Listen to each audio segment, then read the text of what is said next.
হ্যাঁ, কোথা থেকে এসছো আর কিভাবে কাজ শেখানো হচ্ছে এটা ডিটেইলস একটু বলো। বা তুমি কি কাজ শিখেছো, কতদিন ধরে কাজ শিখছো এখানে? আমি নন্দকুমার থেকে এসেছি। হুম। আমি কতদিন ধরে কাজ শিখছো তুমি এখানে? আমি আমার হয়ে গেছে ২-২.৫ মাস হয়ে গেছে, ঠিক দু আছে। মাস ধরে কাজ শিখছো? হ্যাঁ, দু মানে মাস ধরে আমি কাজ তো শেখানো হচ্ছে এখানে কিছু? ২ মাস ধরে কাজ শেখানো হচ্ছে বলতে দু আমি তো মাস লাগলো কেন? আমার তো কিছু কাজ জানা ছিল না, ঠিক আছে। হ্যাঁ। আমি পড়াশোনার পাশাপাশি কাজটা শিখছি, হুম। তাই জন্য আমি মোবাইলের কিছু জানতাম না, হ্যাঁ। ঠিক আছে। তাই জন্য আমার একটু টাইমটা লেগেছে, আচ্ছা, আচ্ছা। কিন্তু এখন পর্যন্ত আমি যতটা। এখন পর্যন্ত তুমি কোনো মোবাইল ফোনে সিপিইউ রিবোলিং করতে পেরেছো? সিপিইউ রিবোলিং করে সেট চালু হ্যাঁ, করতে এখন পেরেছো? পর্যন্ত আমার সিপিইউ রিবোলিং করে ফোর জি ফোনে সিপিইউ রিবোলিং চালু করেছো?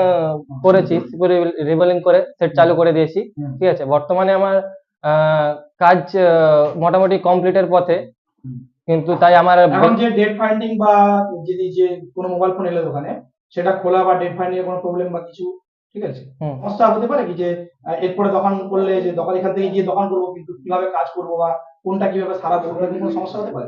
না, এখানে প্র্যাকটিক্যালি সবকিছুই দেখানো হচ্ছে। স্যার সবকিছু প্র্যাকটিক্যালি দেখাচ্ছে, ঠিক আছে। ডিসি কোডিং বা সবকিছুরই কোডিং করে সবকিছু পরবর্তীকালে দোকান করে আমি নিজে সবকিছুই করতে পারবো, তুমি কি ঠিক কোনো আছে। দোকানে কাজ করছো এখন, মানে কোথাও কাজ প্র্যাকটিক্যাল করছো? প্র্যাকটিক্যালি করছি বলতে স্যারেরই একটা দোকান আছে, সেই দোকানে আমি প্র্যাকটিক্যালি কাস্টমারের কাজ হ্যাঁ। করতেছি এখন। মানে তাহলে এরকম কোনো প্রবলেম হবে না না, দোকান না, করলে না, যে কোনটা পরবর্তীকালে। কিভাবে খুলবো বা হ্যাঁ, হ্যাঁ, কিভাবে কাজ করবো হ্যাঁ, এই হ্যাঁ, সমস্যা না, থাকবে না। না, এটা এখন হবে না, আর তাই কোনো তো? সমস্যা মানে হবে না। দোকান করলে এখান থেকে গিয়ে আবার হ্যাঁ, দোকান করতে হবে, তাই আরামসে তো? করতে পারবো। ঠিক আছে। ভালোভাবে।